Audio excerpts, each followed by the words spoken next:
Hello everyone, my name is Preston Dennett, and welcome to a new episode of UFOs and the Paranormal. I call this episode, What Lisa Remembers. And Lisa remembers a lot. She has had UFO encounters since she was 4 years old, onwards through adulthood up to the current day. And her experiences have been quite traumatic for her. They're very extensive. She's been taken on board a UFO, a craft, many times.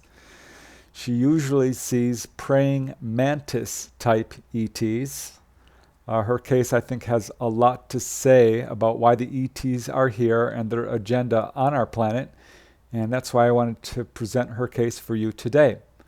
So let's just get started. Lisa was born in 1957 on a military base in Northern California, and at age 5 in 1962, she had an encounter while in the backyard of her family home.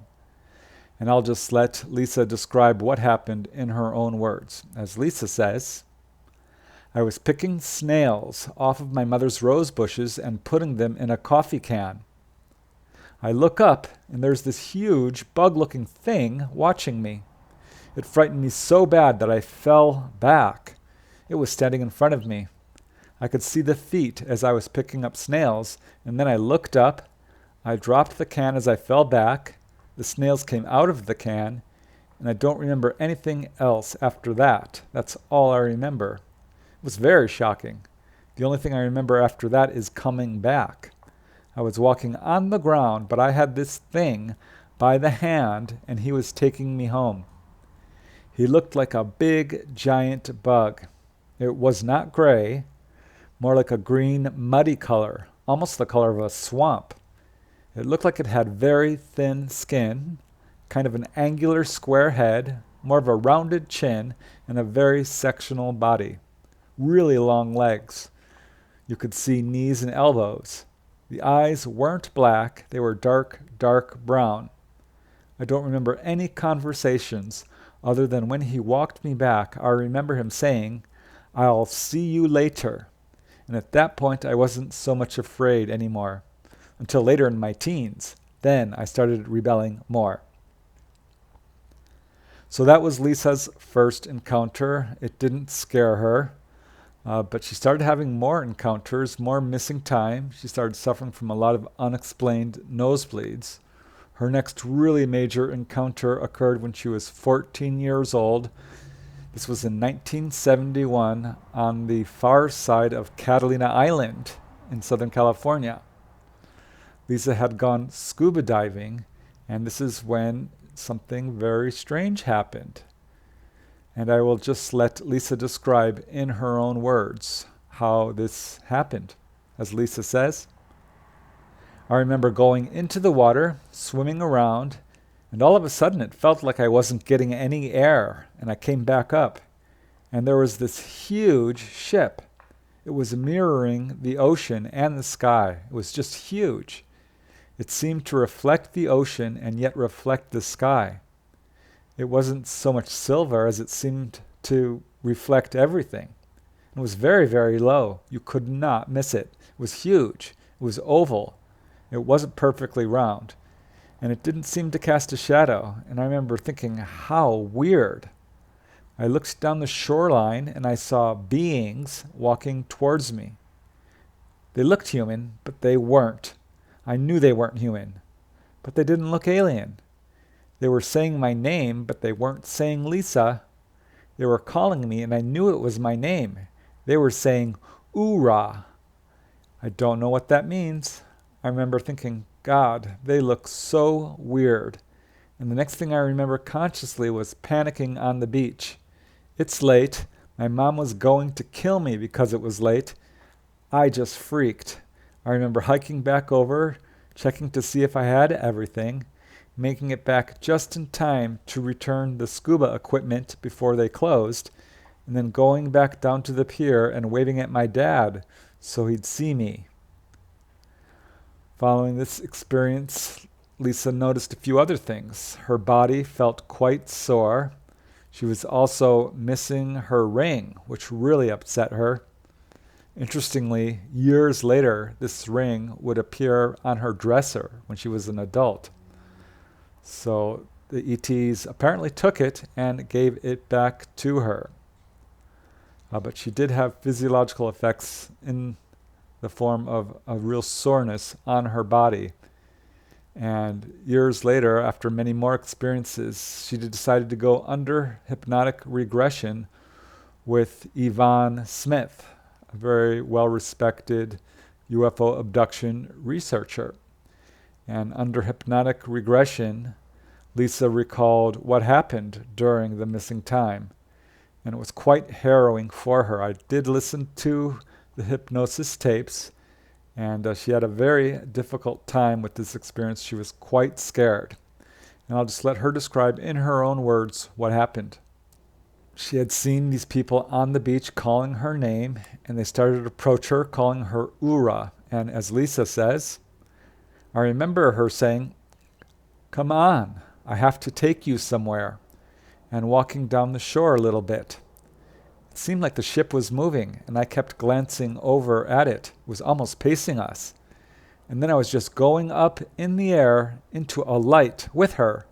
And then all of a sudden, I was laying down and feeling a pulling, like a horrible tug, almost like a vacuum sensation inside of me. It was like they were ripping me out from the inside and not being able to make them stop and not being able to have any control over it. And I heard them just keep saying, "You're going to be fine. We need to take this baby. We're sorry for doing this to you." That's the only time I can ever remember hearing them telling me that they were sorry. I don't know if it's because they thought I was a child or what, or maybe they thought that it was painful for me. They seemed very sincere. And I remember seeing a tiny, it was some kind of blob or something, but I was able to see some kind of shape inside the blob, and then the experience was gone. The pain was gone. At that point, I could feel tears on my face, and I remember them saying they were thanking me again. And then I remember being back on the shore and being panicked because it was too late. A few other things that Lisa recalled was that before this experience, before they took her on board, the ETs told her, "You have something that belongs to us." And she didn't understand what they meant until they apparently took her fetus. That's what she believes happened. She also recalled that during this whole procedure, the ETs seemed somewhat confused by her wetsuit, which is odd because after going under hypnotic regression, she remembers another experience of missing time around age 10, 4 years earlier, when she was on the beach with her friend, and she was taken on board, and the ETs were there, and they showed her scuba diving equipment and told her that you need to learn how to use this. And they actually demonstrated it for her. So apparently they were preparing her for this abduction incident 4 years later. And you would think they would know what a wetsuit is, but this was Lisa's impression. So that was her second really major encounter at age 14. She continued to have more missing time as she grew to an adult. She became a daycare worker. And her really major encounter occurred in November of 1992. She had just gone with a friend to a MUFON meeting, a Mutual UFO Network meeting. And she wasn't at all interested in UFOs. She didn't want to hear anyone speak about being abducted or anything like that. This was the first time she'd ever attended any meeting like this. And the only reason she was going because she wanted to see some official NASA footage of UFOs. So at any rate, she went to this meeting, which was located in Thousand Oaks, California, on the west end of the San Fernando Valley, or thereabouts. And following this meeting, which ended at 9:30, she drove back home with her friend. Her friend was driving. I'll call her friend Loretta. That's the pseudonym, actually, that Yvonne Smith chose for the other person who was involved in this experience. And Lisa sat in the passenger seat, and they had no sooner got onto the Ventura Freeway, the 101 freeway going north, and suddenly they noticed this star-like object in the sky. It was really quite bright and getting closer and brighter, and very quickly it dropped out of the sky and hovered directly over their car, shining down a beam of light. At this point, they noticed all time seemed to stop. All the cars on the freeway seemed to disappear. And this object just kept getting closer and closer. And I will let Lisa describe this incident in her own words. As she says, "The light was directly in front of us. The entire car was lit up. I looked behind out the back window, and you could see car lights on the grade. No cars were moving. The lights were frozen. I turned back around. There appeared to be what was like a bridge when I turned back around to look out the front window. Loretta's hands were on the steering wheel in a 10-2 position, and she was looking out the window, crouching and looking out. And when I looked out the window, there appeared to be a bridge, but it was not a normal-looking bridge. The bridge legs in this instance would have been almost in the car lane, and I know there was no bridge there because I've lived there. I knew exactly what was going on, and I just couldn't believe it. The next thing I remember floating into this light and 1,000 thoughts running through my mind. Then the next thing I remember after that was being in the car. We're back in the car and not saying a word. And Susan and I are both chatterboxes." So they weren't speaking. They were somewhat in shock. They started to drive home. They decided they were going to stop at a store to pick up something to eat. And they were both surprised to find the parking lot completely empty. And when they got in the store, they had a huge shock because it was now approaching midnight. They had left at around 9:30. So they were missing at least 2 hours of time. So following this incident, both these women felt quite traumatized. Well, I'll just let Lisa describe in her own words how she felt. As she says, "I was in my pajamas for 5 months. I was very traumatized. Nobody knew what was wrong with me. This UFO experience hadn't happened for many years. I was aware of it. I have a real hard time getting rid of this stuff. For some strange reason, I'm able to remember it. I'm able to remember a great deal of it." So Lisa was very traumatized, and when she spoke to her friend also reported having nightmares and anxiety about driving. She ended up going to the doctor over it, and the doctor diagnosed her with PTSD, post-traumatic stress disorder. Also, following this experience, Lisa's friend became obsessed with astronomy and bought all this sort of wallpaper that was covered with stars. So this was very confusing for both of them. And eventually they sought hypnosis. It was this incident, actually, that prompted Lisa to undergo hypnotic regression for the first time. And under hypnosis, Lisa did recall being taken on board. Loretta also went under hypnosis, but was not able to record any of the onboard segment.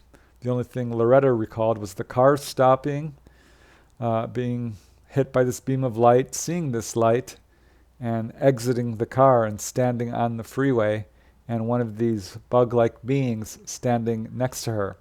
Other than that, she couldn't remember anything. But Lisa, however, remembered a very long, extensive, and involved onboard UFO experience. And I'll just let her describe this experience in her own words.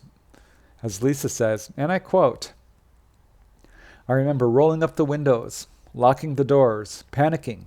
We're both screaming. Then I see the beings come into the car and try to pull us out. The next thing I remember is being pulled through the glass. They were bug-looking things, about 5 feet tall, 4.5 feet. There were 2 or 3 on each side of the car. I'm hanging onto her hand, my left hand and her right hand, and there's no way you can fight this. I was out the window first, and I remember seeing her door actually opened, and I remember seeing her being taken by them, and I'm thinking, oh my God, what are they going to do to her? I remember going up into the bright light, going inside.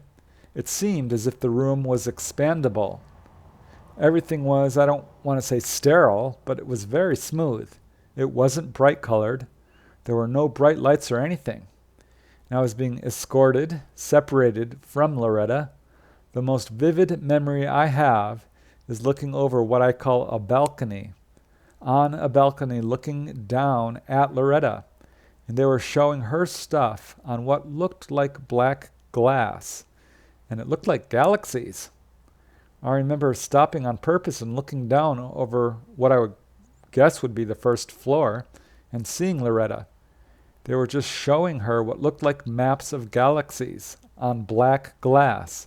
It was wrapped around where she was sitting. At this point, Lisa was taken to a separate room. She was laid down, not on a table. She felt she was just being suspended in mid-air. She's not sure. But there was a bunch of these little praying mantis-type beings, dozens of them. They were all quite short, except for there was one that was very tall, over 6 feet, and with a huge head and huge dark eyes. And they began to physically examine her. Lisa found this very, very frightening, and she tried to scream, but was not able to scream out audibly. She could only scream inside of her head. And they placed this sort of helmet-like device, metal, on her head, stuck a metallic instrument in her mouth, which made her gag. She said at one point she did feel quite a bit of pain. The whole experience was very painful for her and not at all pleasant. And finally the examination was finished. And as Lisa says in her own words, they talked very little except to say this is a normal thing. We've done this before. And that they were just back. They never apologize. They never say, this will take only a minute. None of that. They're just very direct. They don't care. They just basically say, we're here to find out how you are doing. And that's it. And to remind me of who I was, who I am. They continued on with their inspection or whatever. They told her she was a part of this, and she was part of their project. Lisa didn't quite understand that. And after the examination, they handed her her clothes and started to help her get dressed. She just took the clothes herself and got dressed on her own. And then they began to escort her back through the ship. At one point, they took her to what appears to be the engine room because she saw something very strange. As Lisa says, and I quote, I remember seeing something that looked like it glowed. And it seemed like it was some sort of power source. I don't know if it was rocks inside. It was kind of a yellow-green in color. But it seemed to be some sort of energy in itself. Following that, one of the ETs stood in front of her and began to speak with her telepathically, giving her messages, prophecies, or predictions about what would happen in her future. These were very personal to Lisa. She did not want to go into any detail about them other than to say that they were about her personal life, her relationships. And I will just quote Lisa in her own words. As Lisa says, they're really big on screen shows. They told me something that was very personal and private, and I've never told anyone. And they said, this is going to happen. And as a result of that, this will happen, and this is when it's going to happen. Well, if that was so, there would be no way I could make this certain event happen. There was just no way. And damned if it didn't happen. It happened in the same month they said it would happen. And when it happened, I got the coldest chill all over my body. It was a collapsing thing, a very emotional release. Like, my God, it's a train wreck, and now I have to deal with it. It was an extremely personal thing, and there was no way I could control the outcome. There was no way I could have set these events up to happen, because I'm a really big one for proof. Show me. So that's what they would do. They're really big on screen shows, and they would show me. There it is. That's what's going to happen, and this is when it's going to happen. So following that, they reunited Lisa with Loretta, had them stand side by side, and suddenly the next thing they know, they're flying out through the bottom of the craft and being put back in their car. As Lisa says, and I quote, "So then I was being escorted out. I see Loretta, and she appears to be fine. She doesn't appear to be upset or anything. She looked like she was completely fine, and they were just watching her. And then I remember going back down into the light, holding her hand. I don't really remember getting into the car." So that was probably Loretta's most vivid and extensive encounter of her life, but it certainly wasn't the last one. It was just 2 years later, or Lisa rather. It was just 2 years later when Lisa was involved in another major UFO encounter on Coronado Island. Coronado Island is located just south of San Diego along the Mexican-U.S. border. And Lisa had gone to Coronado Island for the Triad UFO conference, which was being held there in March of 1994.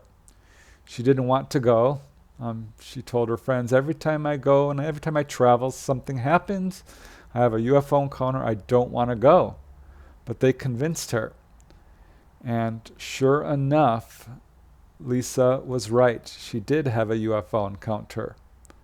I did cover this event in my other video, episode called The Coronado UFO Island Incident, which covers all the people who were involved in this apparent mass abduction. But Lisa had an experience on this night in which her roommate was taken on board. And I'd just like to describe what Lisa experienced briefly when she was staying at a hotel called the Village Inn. And as Lisa says, I can see this bright light in the window. I had a bed next to the window, and Nancy had a bed by the closet. And I'm trying not to see this bright light coming in through the curtains. And the next thing I know, I start saying, "Oh, come on, not now, not now." And I get up because Nancy is whining in her sleep like she's dreaming and she's panicking. I go to Nancy. I hide her next to the closet on her side of the bed, and I'm like on top of her, and I'm telling her to be quiet, just be quiet, and they won't see you. And I see these small grays come in. I've never seen them before. They smell really bad. They smell like, I want to say, sulfur or rotten eggs. They're coming through this window. They were small gray beings, really small. They're maybe 3 feet high, very limby, spindly looking. Their arms and legs were really stick-like. Their torso is quite big. Their heads are large. They had huge almond-shaped eyes. I couldn't really see a nose or mouth, but their chins were really pointed. They avoided me like the plague, would not come near me. They physically moved me back into my bed. They raised their arms, their hands, and moved me that way without touching me. I remember moving my head, looking over at Nancy, and she was just nuts, going nuts at this time. You could see her face panic-stricken, and she's not whining anymore. She was quiet, but the expression on her face was the same. She just couldn't get it out. And the next thing I remember is lying in bed thinking, oh my God, what if they don't bring her back? And then I hear this terrible scream coming from Mike's room and his wife's room next door. It It was a man screaming. It was just this horrific scream, and I start crying. Nancy is still gone. I fall back asleep, and the next thing I know that I can physically remember is Nancy is in bed and the sun is coming up. And Nancy is struggling to get out of bed, but she can't because very strangely, her bed quilt had been rolled up like a Tootsie Roll and tucked into the mattress around her neck, almost pinning her into the bed. And she had to struggle to get free. Nancy felt quite fluish, and she turns to Lisa and said, "What happened?" Well, Lisa remembered everything, but she was so upset by it. She didn't want to talk, and she just said nothing. So this was Lisa's participation in the mass UFO abduction on Coronado Island in March of 1994. And it turned out many, many people had an experience on that night. So there's quite a bit more to that. But I'm just focusing on Lisa's encounter in this episode. So we'll move on. And following that, Lisa continued to have encounters. And often she would be taken on board, and the primary purpose usually seemed to be for her to hold babies. She loves babies, and time after time she'd find herself being taken on board and being told to hold these sort of half-human, half-ET hybrid babies. This was difficult for her because part of her felt quite repulsed by the appearance of these little children.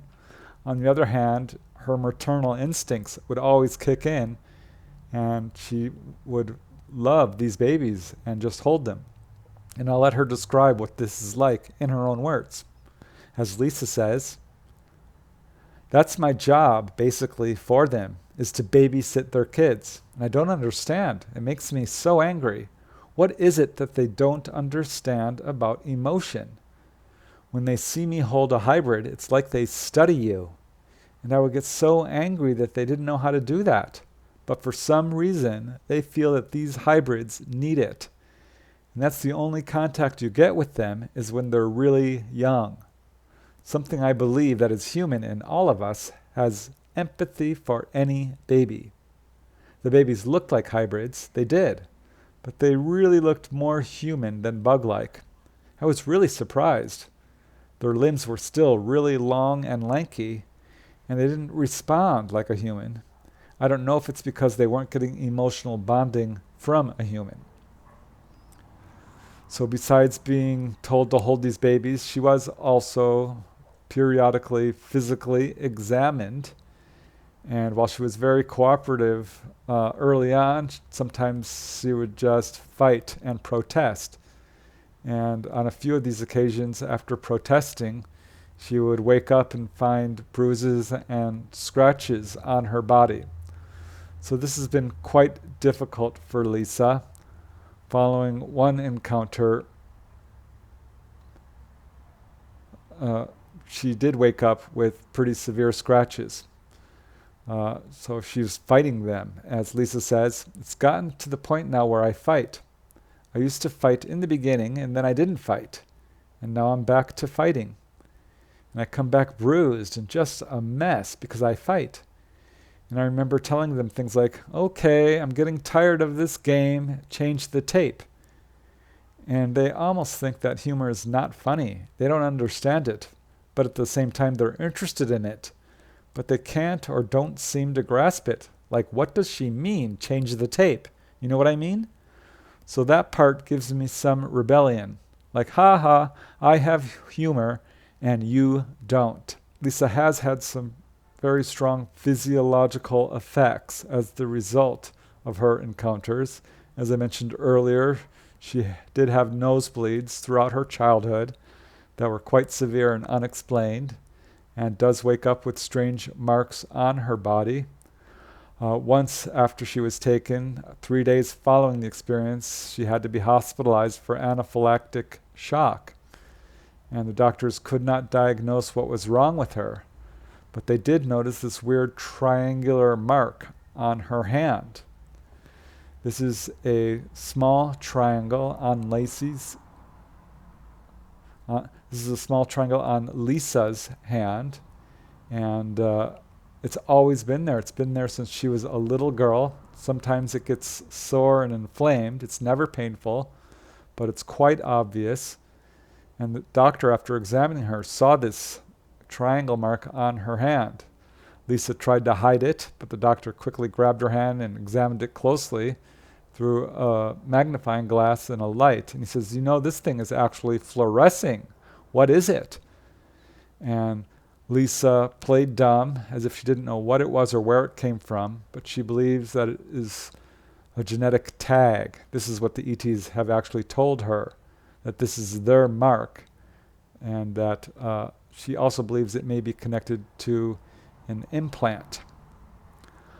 Another thing is, following the 1992 experience on the Ventura Freeway, Lisa started to suffer from pretty severe ear pain. And in fact, she went to the doctor for it, and they weren't able to find anything wrong. But one thing she did find out that's quite interesting happened when she decided to take a hearing test. And it turned out that her hearing was off the charts. She had really, really good hearing. In fact, her hearing was equal to that of dogs. So she could hear very, very high-pitched tones. So while Lisa's experiences, she interprets them as being somewhat negative. She does not want them. She's found them quite fearful. She also admits that she has gotten some positive effects from them. She knows that it's a much wider universe out there, that ETs do exist. And I'll just let her describe in her own words how these encounters have transformed her. As she says, "I've taken some weird paths because of this. One of my hobbies is astrophysics. As nutty as I am, and I'm not wrapped too tight, and I don't understand a lot, but one of my hobbies is astrophysics. Why that is, I don't know, other than maybe I'm trying to explain it myself. I've learned Morse code. Everyone thought I was nuts. Of course, I have no idea why I'm learning Morse code, but I need to do it. I did that in 1989. Then I had a radio show. It's almost as if I think if I can live through that, I can do anything I want. Almost like a rebellion. You can't make me hide. I'm not going to stop. I think it really has made me stronger. You really have no choice. You either lose your mind or you learn to deal with it. You develop a drawer in your mind that you can put this stuff in and close it. And I know when you tell people things like this, when it doesn't happen to you, they're going to look at you with that look. Their heads are going to drop to the left, and they're going to smile. It is so bizarre to live like this. Despite how difficult her experiences have been, Lisa maintains a very positive outlook. She has a very strong sense of humor. She's really a quite funny person, quite lively, very outgoing. And if she has anything to say, she wants to leave people with this message. And I quote, "In closing, I would like to say that my life is not only a wonderful and desired place of exploration, it is filled with color and light that can and will demand my full attention. To miss one day is to not only cheat yourself, but to cheat someone else out of their exploration. You see, for every one person you meet, you will affect 7 others. It is the chain of life, our connection, our genetic structure." So that is Lisa's story. That is what Lisa remembers. It's quite an extensive story of UFO contact. I did cover it in my book, The Coronado Island UFO Incident. It covers all her experiences from childhood onward.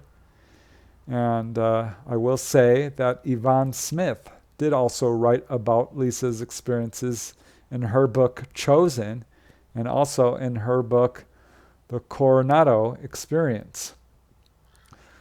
So I think that Lisa's story is important to be known because it does reveal a lot about the ETs and their agenda to produce hybrid babies.